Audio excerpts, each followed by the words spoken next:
Welcome to this live stream on Jewish LGBTQ Voices, Why We Value the Free Expression of Ideas. My name is David Bernstein, and I am the founder of the Jewish Institute for Liberal Values.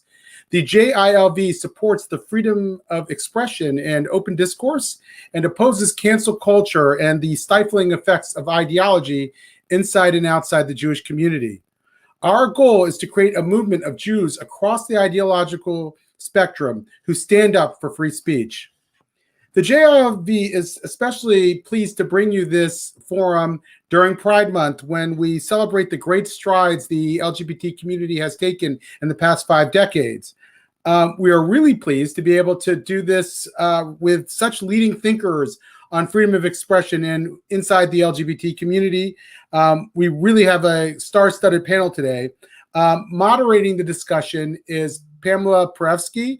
Dr. Paresky is a leading thinker on freedom of expression, a great moderator, and our chair of the JILV. So thanks, Pamela, for being with us. Our panelists are Jonathan Rauch. Perhaps he needs no introduction. He's a senior fellow at the Brookings Institute in the Governance Studies program. He is also the author of 7 books, including the forthcoming The Constitution of Knowledge. I have ordered my advanced copy, and I have to say, Jonathan is one of the 2 people who has probably influenced me the most on my thinking about liberalism. So I couldn't be more pleased that you're with us today, Jonathan. Thank you so much. Thank you. Who's the other? I would say Jonathan Haidt. So, yes. The next panelist is Jessica Emami. Jessica is a longtime friend. She is an Iranian-American sociologist and a Jew by choice who is no stranger to controversy and has a fascinating personal story. So thank you, Jessica, for being with us. Next is Jamie Kirchick.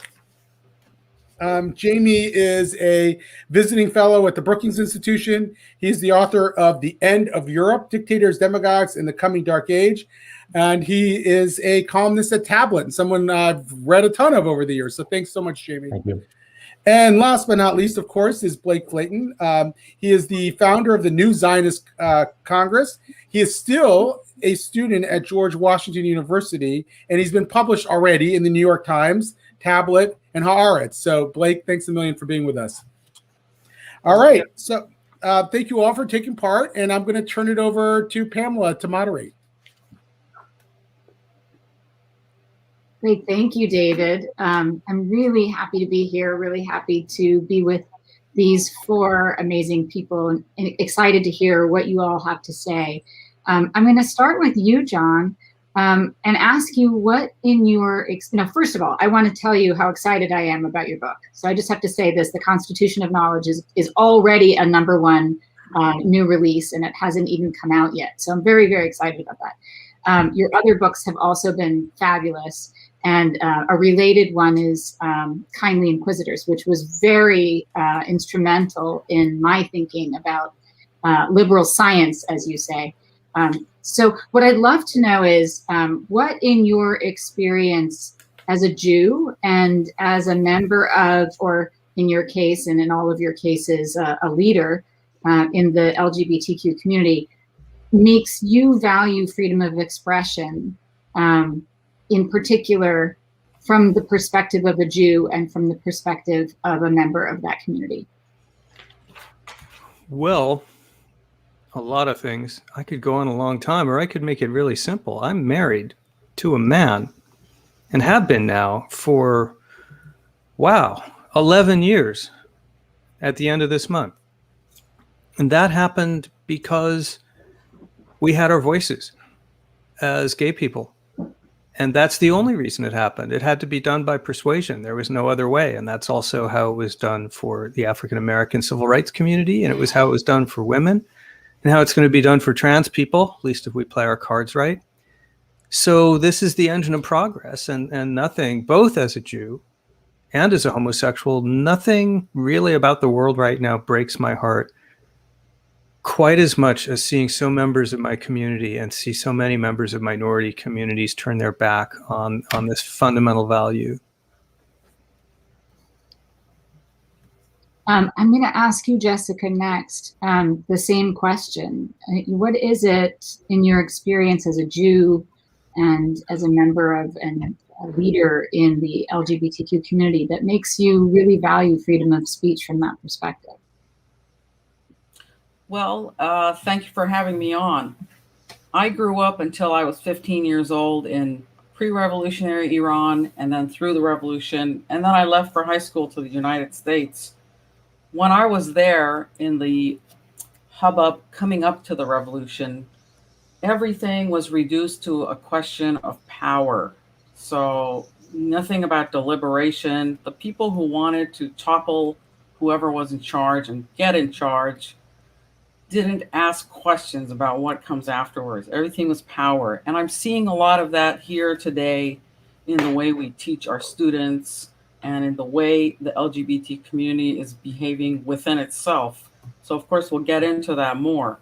And I also worked in the labor movement and saw that there.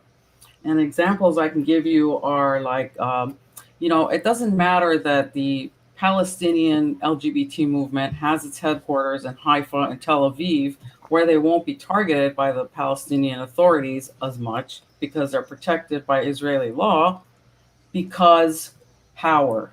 So that is my answer to what you just asked. Yeah, we'll get back to that for sure. That's a really important thing to talk about. Jamie, first of all, congratulations on that amazing essay in Sapir. Tell us, for the same question, I don't need to repeat. I'd love to hear what your perspective is. Well, thank you, Pamela. It's great to see you. So I've just finished writing a book. It's a history of gay Washington from the 1930s to the turn of the century. And I've really come to see very clearly how there is a direct relationship between the progress that gay people have made in this country and the openness and the pluralism and the understanding that gay people have won for themselves through free speech. And if you just look at the real dark ages of when it was, in terms of being gay, the 1940s, the 1950s, some of the euphemisms and the terms that I discovered in my research to describe homosexuality, it was an offense too loathsome to be named. That was, as one senator referred to it in 1942, which is the first outing scandal in American history. It was the crime against nature. I mean, they couldn't even put a label on homosexuality. It was considered so awful. It was the worst possible thing you could be. It was worse than a murderer.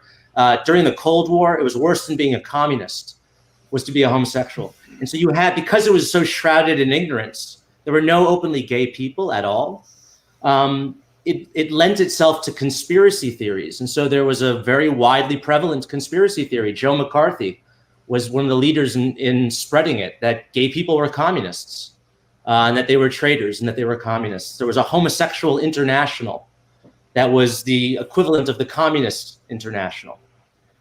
And so it's over time, once you have extremely brave people coming out of the closet, people like Frank Kameny, for instance, only when that starts to happen do you very slowly start chipping away at the ignorance that the entire society, liberals, progressives, everyone was ignorant about homosexuality.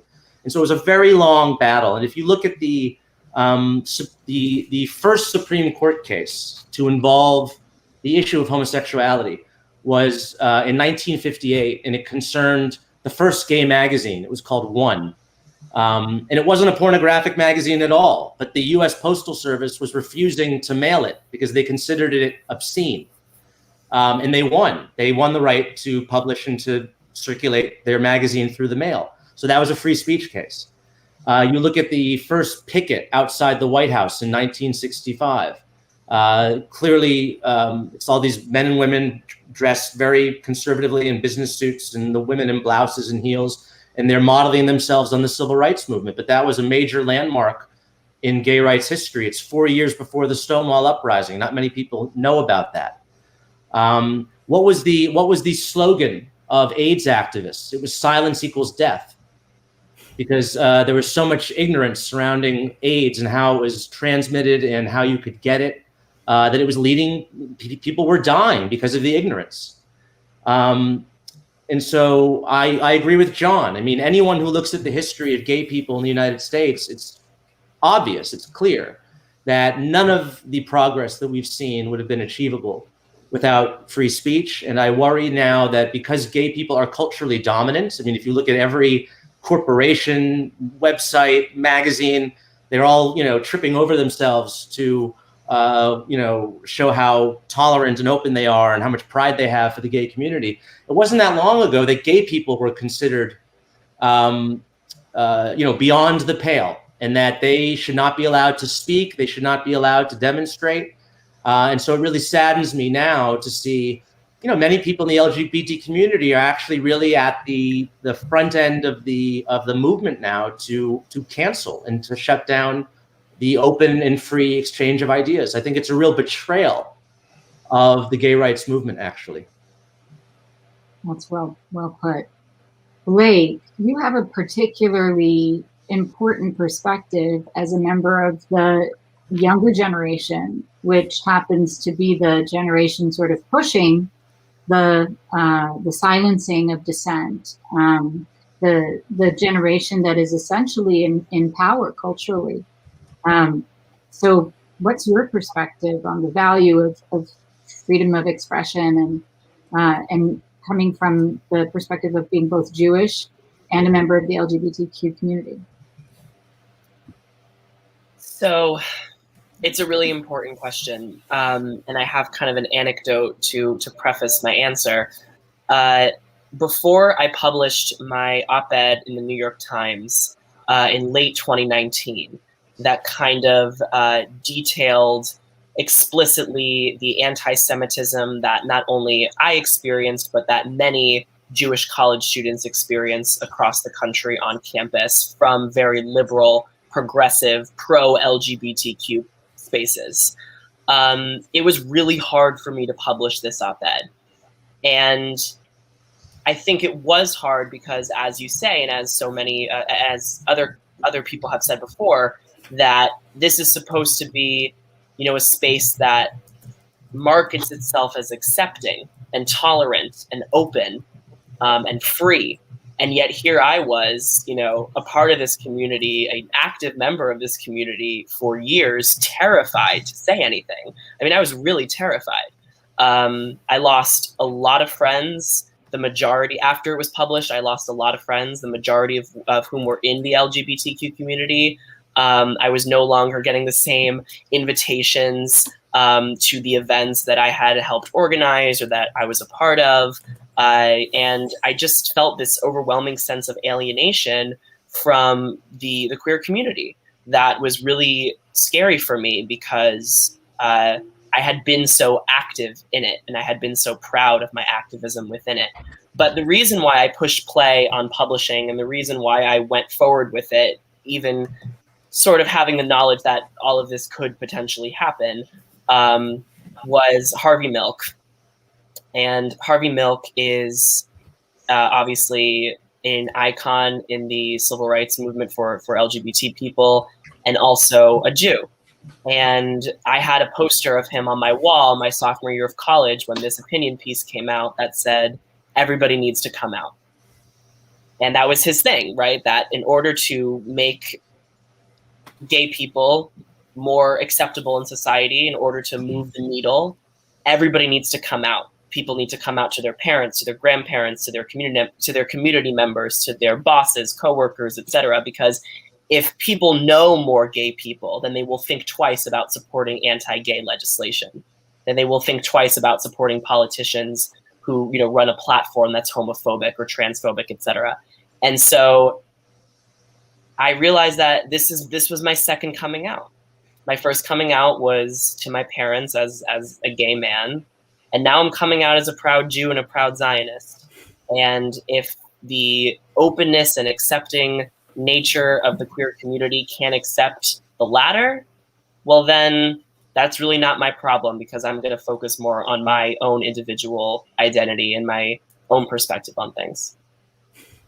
What a great parallel to make, that everyone needs to come out. In fact, it makes me think, Jon, I'd like to ask you about this, because you've talked a lot about the importance of speaking up and of being known, and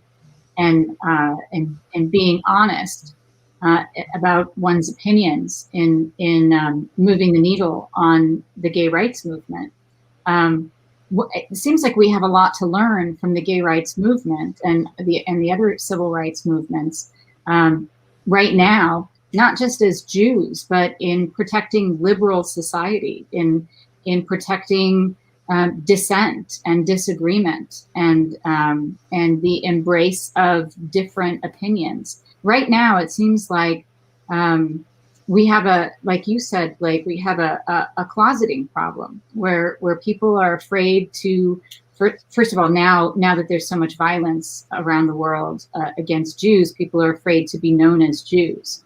But also, people in our country in particular are afraid to be known as dissenters from what is now being sort of called the woke ideology. Jon, can you talk about what we can learn from the gay rights movement and why freedom of expression was so important in that movement and what we can learn from that now?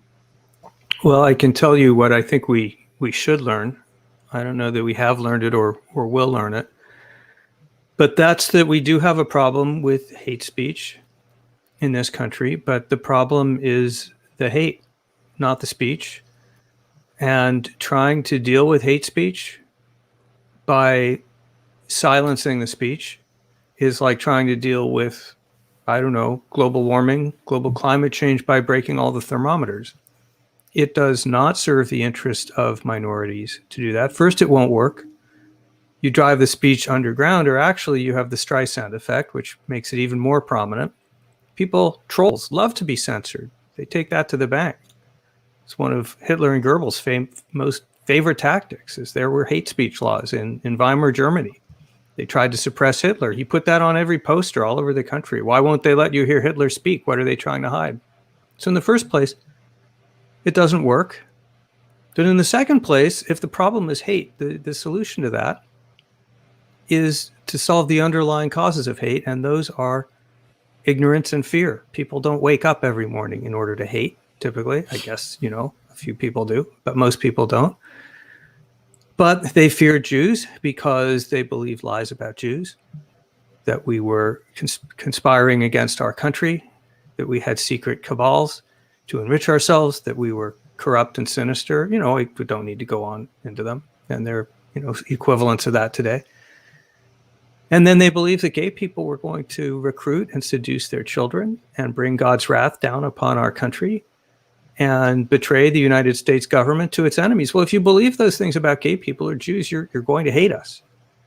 And the answer to that is to hold those ideas up to the light and show that they're wrong. And that, yes, that takes a little time. But censorship and suppression does not hold anything up to light. It really helps the wrong people. Yeah. Jamie, can you follow up on that?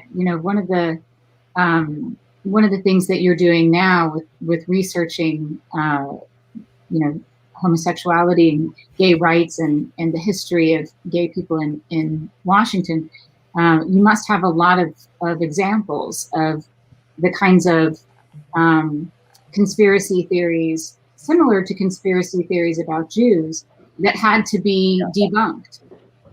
There's actually a lot of similarity between homophobia and anti-Semitism.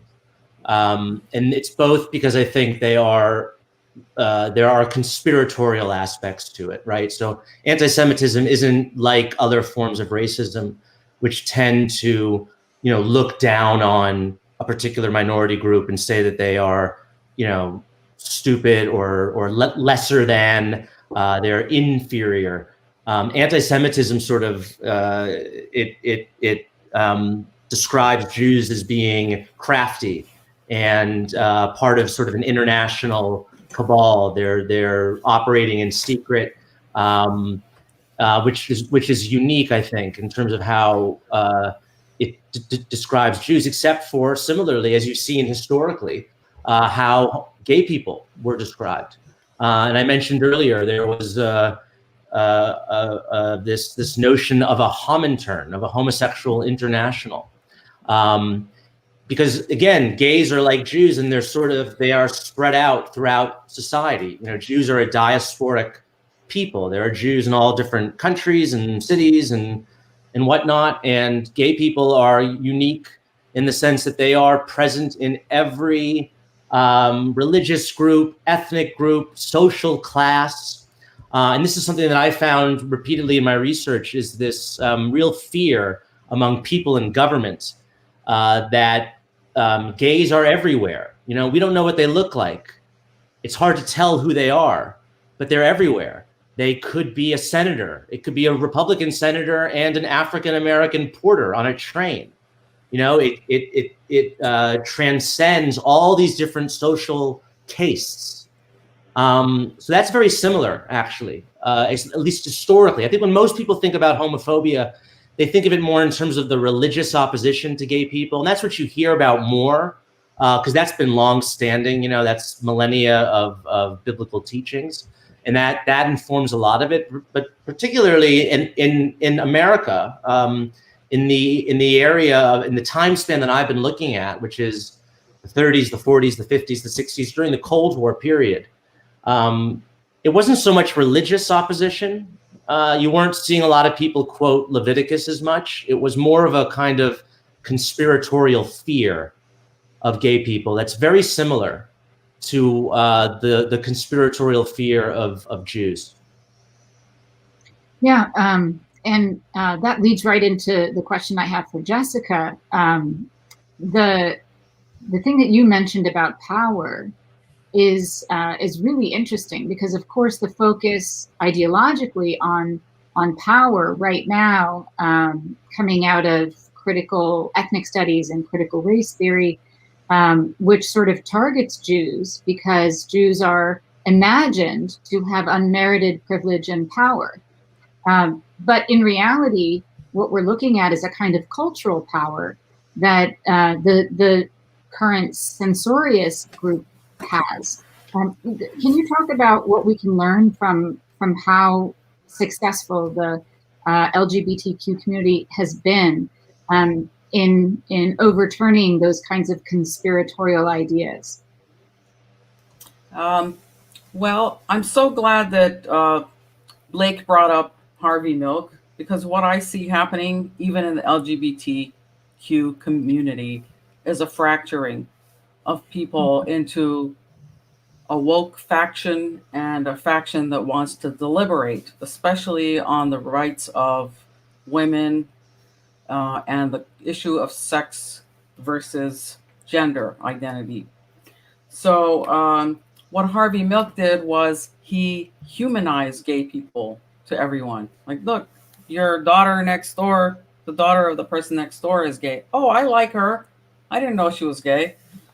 What we're doing today is quite the opposite. Even within our own community, some of the people who are trans activists are using power dynamics that fracture us, and instead of dialoguing with us. For example, with women who are radical feminists who believe that if a trans person who becomes a woman is allowed into their spaces, somehow something's going to happen that's threatening to them. Instead of talking about it, we are talking at each other and viewing ourselves with having different levels of power.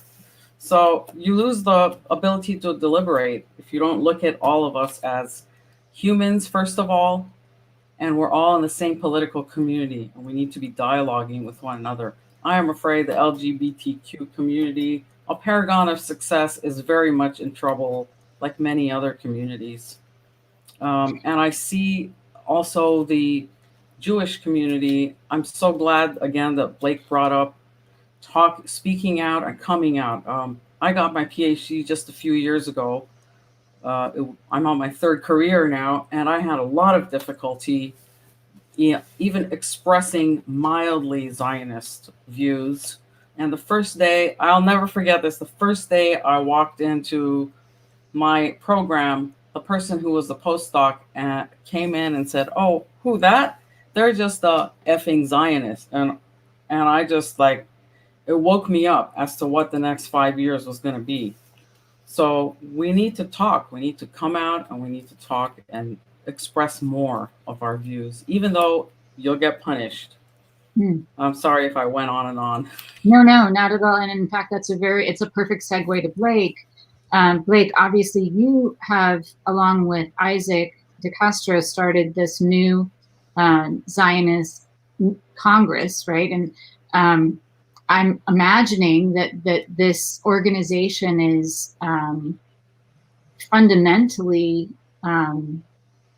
based on the idea of dialogue. Can you talk about talk about that organization that you're founding now, and what you hope to achieve, and how dialogue is important, and what you've seen, and what kind of level of acceptance of dialogue and discourse are you seeing among your friends, and particularly Jewish people your age?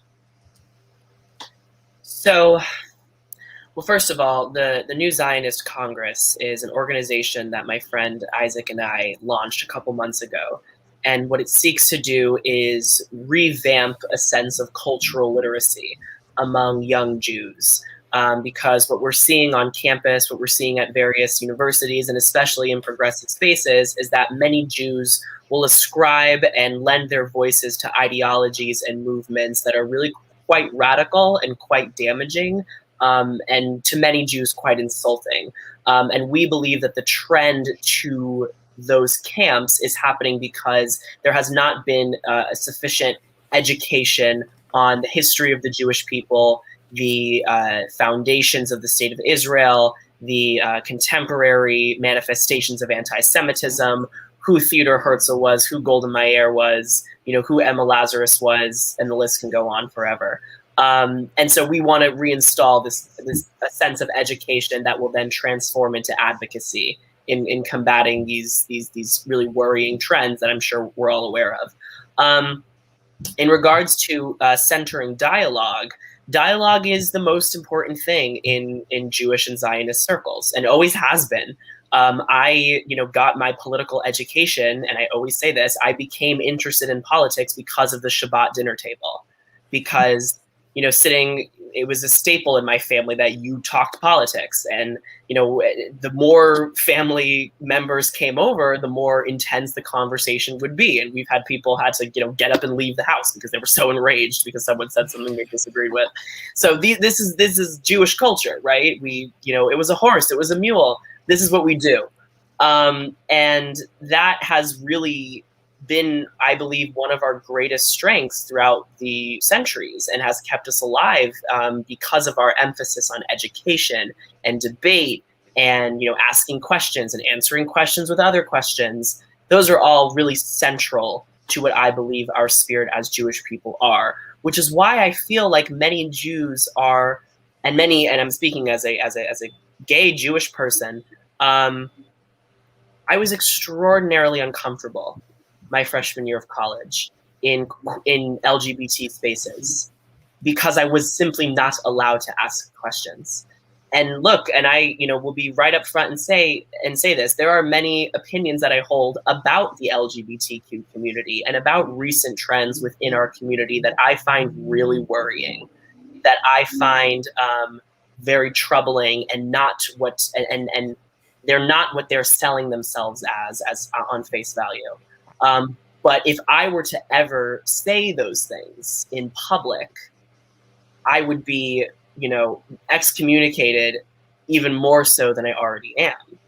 And that goes directly against not just me as a free-thinking person, but also against me as a Jew.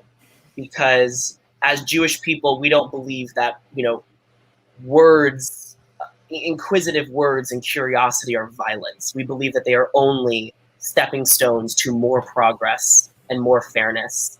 And so I think what we're seeing is a divergence where there are many Jews in the same position as I am, who want to be involved in these spaces, but who are frustrated and can't see a space for themselves anymore, because they don't ascribe to woke culture. They don't ascribe to the marriage between civil rights for gay people and a very radical, far left worldview. I'm going to ask you a follow-up, Blake. By the way, as you probably recognized in the essay that I wrote for Sapir on critical social justice, critical race theory, it was called Critical Race Theory and the Hyper-White Jew. The sort of wonderful essay, by the way. Oh, thank you very much, Blake. The imaginary scenario of what an imaginary student might contend with from the time that they open their welcome packet to the time that they graduate from college, a Jewish student. Some of that was based on your experience. Can you say a little bit about how this critical social justice paradigm has anti-Semitic elements to it? Of course. So let me give you an example. So there is a organization that is popular on many universities, and they have adopted, I'm not sure if all of them have adopted this, but many have adopted this sort of method as to who gets to speak on a certain issue and who does not, and who gets to speak first on a given topic and who does not. And it's something called progressive stack. And I had not heard of it until I entered my sophomore year of college, and I went to this meeting just out of my own curiosity, and also because I'm kind of a political masochist. And I was there, and essentially how it works is every time an issue is brought to the forefront for discussion or debate, who gets to speak first, who gets to comment first, who gets to lend their voice to the discussion is based entirely on how marginalized you are. So how, far down the intersectional pyramid you are, that gives you clearance to the front of the line in terms of who gets to comment. And that kind of threw me because, one, it completely obliterates the possibility of meritocracy. I mean, what if we were talking about housing developments? What if we were talking and somebody was, a Ph.D. in urban development and in city planning, and they just happen to have white skin and be straight? Would they, have to be for the fourth or fifth person who speaks behind people who, are more socially marginalized based on their immutable characteristics, but know less about this issue? And what about me? Like, I'm Jewish and gay.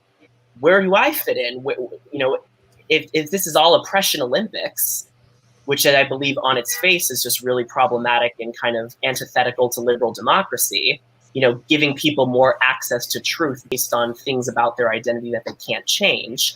Where do I fit into this? And then it becomes even more problematic when we start dictating who can speak and who cannot, and whose words hold weight and whose words do not hold weight. And I think Jews, regardless of if they're within the LGBT community or not, are experiencing this en masse on college campuses because we don't fit into this worldview. Our own experiences don't comply with a very dogmatic kind of construction that you're only oppressed or oppressive.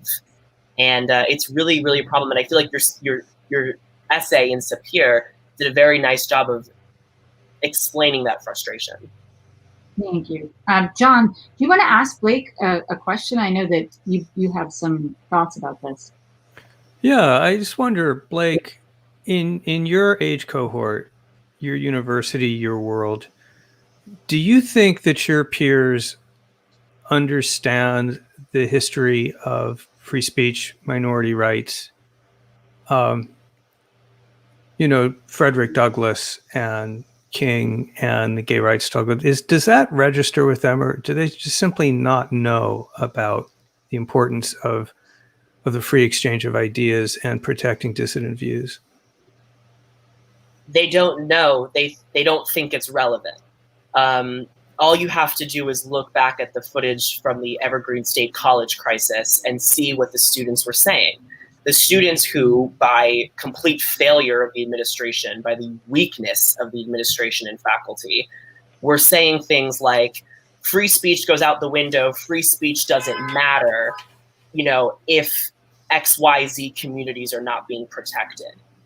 Well, that's kind of a straw man argument that doesn't make any sense. There is a worldview that is being propagated in the classroom right now by people with PhDs that if you say something that is going to make somebody uncomfortable, that is violence and you can lose your job and you are making somebody less safe and you need to be held accountable.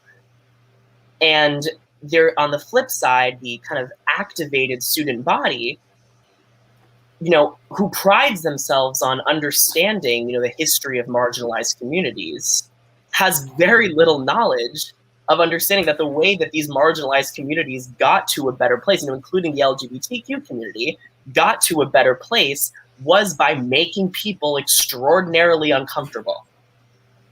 And the fact that that concept that is enshrined in our Constitution and used to be enshrined in academia, is not respected, even by people who are supposed to be upholding the institution itself, is very troubling.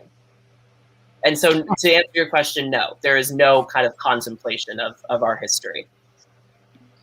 Jamie, why don't you jump in? Yeah, Blake was saying something that made me want to make a point. He was talking about, people with PhDs teaching these very crazy ideas.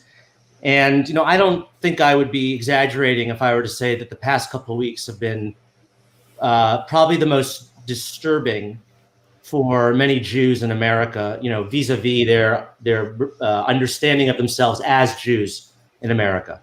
In terms of the violence that we've seen on the streets, it's kind of a European-style anti-Semitism in terms of marauding gangs of people attacking random Jews because of violence in the Middle East. That's the kind of thing that I, used to write about when I was living in Europe. But I think one of the other things that's so unsettling for Jews is that the anti-Semitism we're seeing is coming from intelligent people, and it's coming from institutions that are intellectual liberal institutions. This isn't the kind of gutter, beer cellar anti-Semitism. It's the anti-Semitism of very well-educated people. And Jews value education. I mean, it's probably the most important value. Secular Jews, whether you're religious or not, they value education. And there was an article in Tablet a couple months ago. I don't have the title. You could Google it and find it. There was actually educated people more likely to be anti-Semitic. Yeah, they did. They did polling, and they showed that people, the more educated someone is, the more anti-Semitic they are. They asked, questions that were sort of anti-Semitic, that would reveal someone's anti-Semitic attitudes, and it correlated with higher degrees of education. And similarly, I used to live in Germany, and I recall there being a study. One of the Jewish organizations, the main Jewish organization, took a sample of all the hate mail that they received, much of which people signed their names to. And they found that people with PhDs, that was the highest percentage of people who wrote anti-Semitic hate mail to the main Jewish organization in Germany were people with PhDs. And so I think for Jews especially, this is incredibly unsettling, because everything that Jews have believed about themselves, about the cultures that they live in, is that you invest in education, you make sacrifices to educate your children, that the more educated people are, the better they will be. And this has really been collapsing. This whole vision that we've constructed as American Jews has been punctured over the past couple of years. And it's just a really terrifying realization to come to. Yeah, I'm going to ask Jessica to jump in on this too, because you're, part of the world of academia. And one of the things that I think is correlated with this anti-Semitism is what's called the affective polarization gap. That the more educated a person is, the more likely they are to hold really hostile views toward Republicans, is actually what it is. because the more educated a person is, the more likely they are to be left of center and farther left of center as they get more educated, if I recall the data.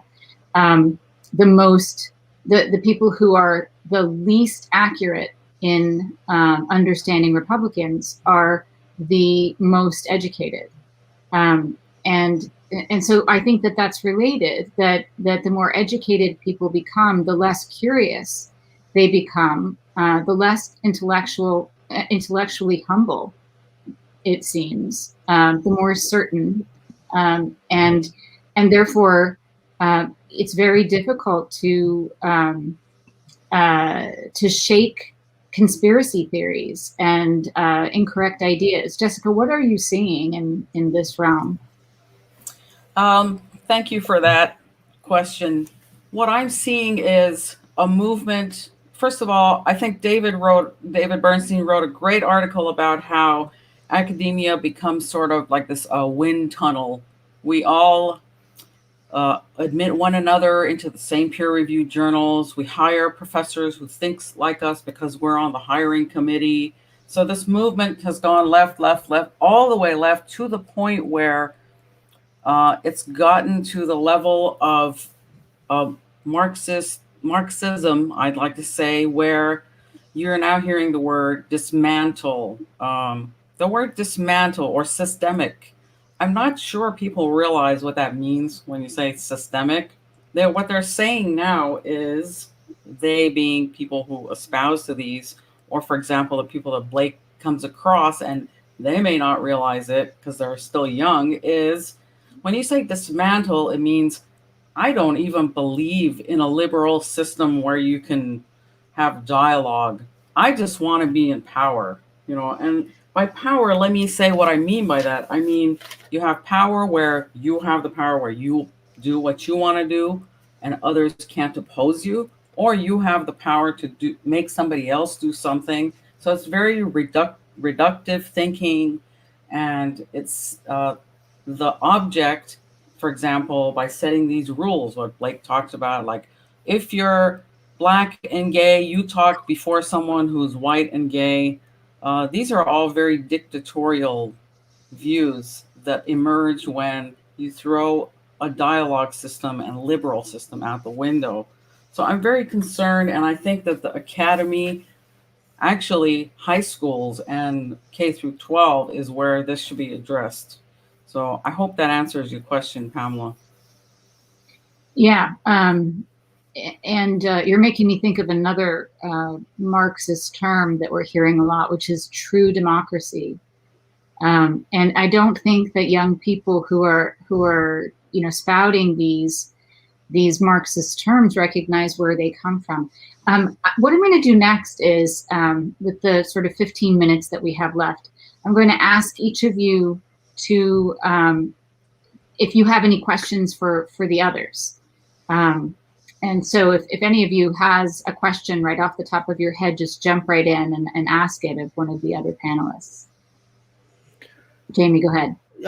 I have a question which all the other panelists can answer. It seems there's sort of a tension between two issues that we've been talking about today. And one is free speech, and you should believe in it no matter what. And the term hate speech is not a legal term. It's sort of a very subjective term, and sort of the free speech absolutist position, and the anti-Zionist, anti-Semitic speech that we hear a lot, particularly on college campuses.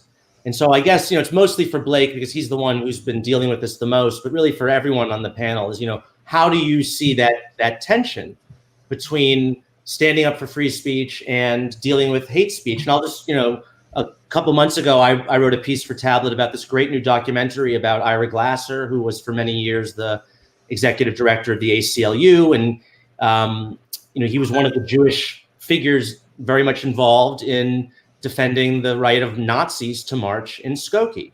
And, I think he's a real hero, not just of the Jews, but really of, he's a great American for what he did at the ACLU, which is not the ACLU is not what it used to be. It's a completely different organization now. But I think he, to my mind, really exemplifies that sort of, Jewish American reverence for the Constitution and for free speech, and, willing to go so far that he would defend the right of Nazis to speak. And so I'm just curious what other people on the panel think about that tension. Yeah, and that film, by the way, I think is called Mighty Ira, right? It's a FIRE film, Foundation for the Individual Rights in Education, where I used to work. Greg Lukianoff and Nico Perino involved in that. A really great film, highly recommend it.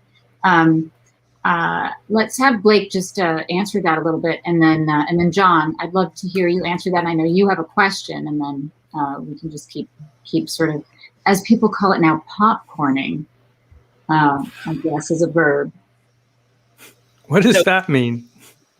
Popcorn means, can describe it. popcorn is like popcorn, and then a name, and then that person speaks. So I invite anybody who is interested to go to a BDS vote on campus one day, or go to a debate over the International Holocaust Remembrance Alliance, which often is, wrapped up in being antithetical to free speech, or go to any classroom where a Students for Justice in Palestine meeting is organizing. And you won't hear, or you will very, very rarely hear, policies about the state of Israel being discussed. You will very rarely hear what Zionism is, what Palestinianism is, what the word apartheid means, the facts on the ground, the geopolitical facets of this complex issue. You will very rarely hear about actual policies and politics. What you will hear is racist, white supremacist, ethnic cleansing, genocide, Nazi. And so what that language does is it brands anybody who takes issue with this organization and with this rhetoric as Nazi, white supremacist, baby killers, apartheid enablers. And if we object and say, we're not these things, and you're being anti-Semitic by classifying us as these things without second thought, without a dialogue, without a discussion about what you're actually speaking about, without like us sitting together at the table and understanding, where we disagree in our worldviews, you are just branding us with these labels and kicking us out of your organizations and forcing us to resign from student government and unleashing social media mobs against us and hanging eviction notices on our doors. And you're saying that we're infringing upon your free speech? That's ridiculous. That's ridiculous. Professor Ruth Weiss, who was Professor Emeritus of literature, of Yiddish literature at Harvard, defines anti-Semitism as the political organization against the Jews. It very rarely ever talks about the actual politics of the Jews, the actual politics of the people who are in conflict with the Jews, the actual politics of a society that contains Jews. You mean anti-Zionism? No, anti-Semitism. Uh-huh. What it does is it slaps the Jews with labels that everybody knows are bad in order to suppress their free speech and push them out of what scholar David Hirsch calls, in his book Contemporary Left Anti-Semitism, the community of the good, right? Right. And we can't argue. So once we've been branded racist, Trump supporter, we're out. And we don't have anything left to say. And so the argument that, well, they can't speak, and we're, being hypocritical is not, it doesn't hold water. Yeah, I want Jon to address this too. Also, it makes me realize, in talking about the IHRA definition, the IHRA definition of anti-Semitism, some of the pushback on that has been that that it is silencing political criticism of Israel. But as you pointed out, it's not typically political criticism that is discussed. It's slander, essentially. But also, there's a kind of misunderstanding of what it means to say that something is anti-Semitic. It doesn't mean it's illegal, right? I mean, one of the things that that people think we're saying when we say that something is anti-Semitic is that no one should be allowed to say it. And I think we have to make a big distinction between what we think people should not be allowed to say and what we can classify as anti-Semitism. In the foreword, a long time ago, I think it was 2019, Samantha Harris, an attorney who was at the time at FIRE, and I was at the time at FIRE, wrote a piece about anti-Semitism being protected speech. The vast majority of anti-Semitic speech is protected speech. And we're not asking for it to be censored. We're asking for us to be able to say that it is actually anti-Semitic. Jon, I know you had some thoughts and also some questions. Well, a lot on the table there. It's important to distinguish between anti-Semitic or other anti-minority or other illiberal ideas on the one hand, and there's a lot of those. And on the other hand, tactics that can be used by anybody, including people who hold those ideas, to intimidate others, what's often called canceling. And they require two different kinds of solutions. The solution to the bad ideas, the kind of stuff that Blake is talking about, is we've just got to stand up and be heard and refute them. And that's a long battle, but it's a very winnable battle. We've seen it again and again. The answer to the problem of the use of illiberal tactics, this would include things like shouting down, mob attacks, coercion, intimidation, physical threats, of course, which we do see, unfortunately, on the rise. There you need to have communities with strong leadership that will draw some lines and say, you don't do that at this university, or for that matter, you don't do that on this social media platform. And we haven't seen enough of that. And these two things, unfortunately, the ideologies and the illiberal tactics increasingly coincide. The question you asked, Pamela, it comes up obviously all the time, and that's, so what do you do about hate speech? And the answer is hate speech is the solution to itself because it marginalizes itself over time. This is what we found in the gay rights struggle, the gay marriage struggle, was that the hate speech helped us. It was so angry and so ugly and so dehumanizing that every time they talked about the wickedness, the filth of homosexuals, and every time they showed their hypocrisy, claiming, someone who had been married 3 times and was involved in adultery, saying that we were going to harm marriage because we would not be responsible marital citizens. That was an opportunity to hold that conduct up and compare it with the message we were offering, which was a message about wanting to join a community, being equal as citizens, believing in the values of the Declaration of Independence, wanting to contribute to the military, wanting to have families, raise kids. That stuff helps us. And you know who knew that was Frank Kameny, who is celebrated right now on Google's homepage. I think the greatest gay civil rights leader of the 20th century. And I don't think a lot of people would dispute that. He never called to silence anybody. He was very confrontational when these terrible ideas came anywhere near him. But he never called for anyone to be silenced because he understood that the way you defeat this is by showing it up for what it is. And you had a question, I think, that you wanted to pose to somebody on the panel or everybody. Well, I feel like we're picking on Blake an awful lot. But I did have this kind of obvious question that everyone always asks me, but I'm the wrong generation to answer it, which is, so how do those of us who believe in liberal values, including free speech, how do we reach your generation? Don't underestimate what we can learn and what we can understand. there's a really big problem happening in the older Jewish world that thinks that young people, high schoolers and college students and young professionals can't, form comprehensive arguments surrounding anti-Zionism and can't form comprehensive arguments surrounding, the Soviet propaganda that we're experiencing on campus.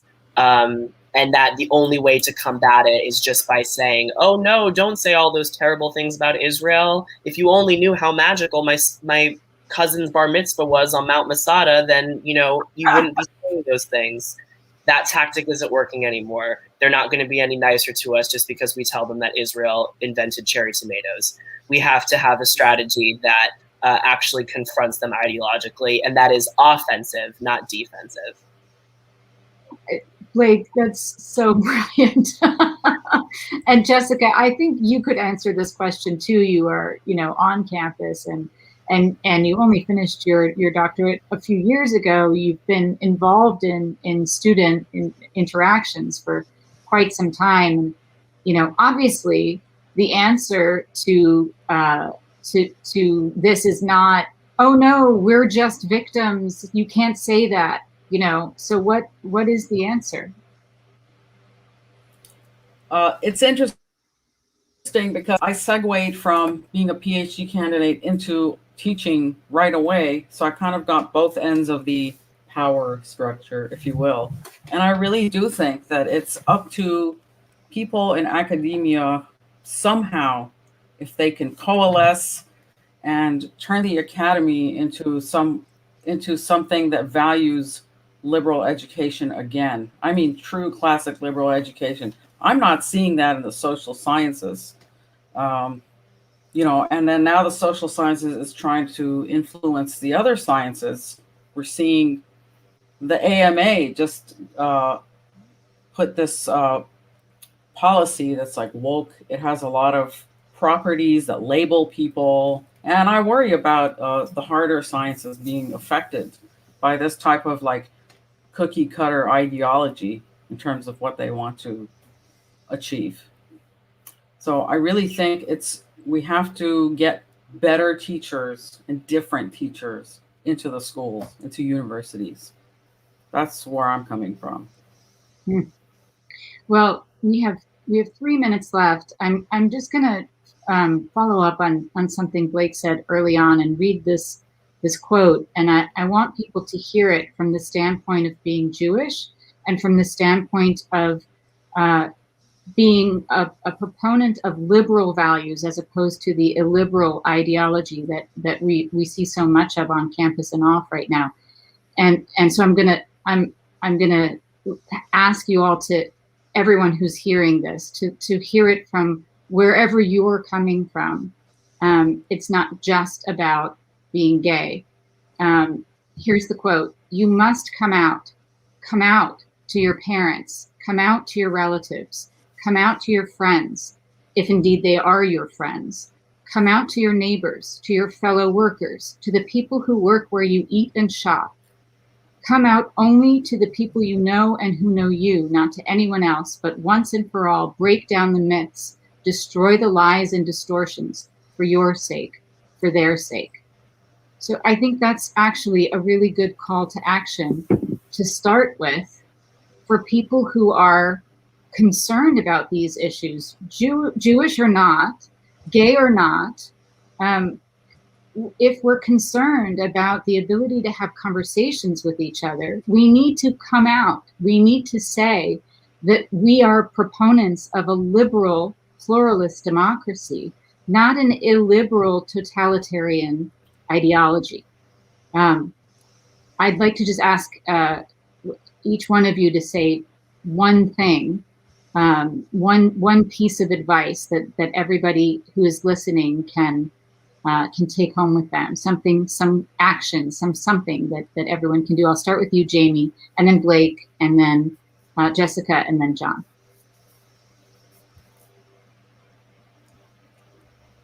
I think reading history is really important. I think too many people today form their political opinions based on what they read on Instagram or Twitter. And actually, picking up a book, like I have a, big, thick books that have lots of footnotes and a bibliography.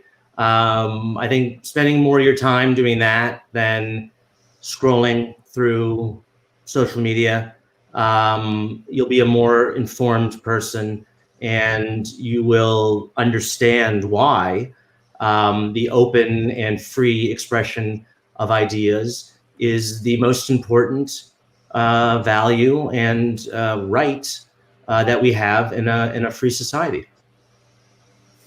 Great. Blake.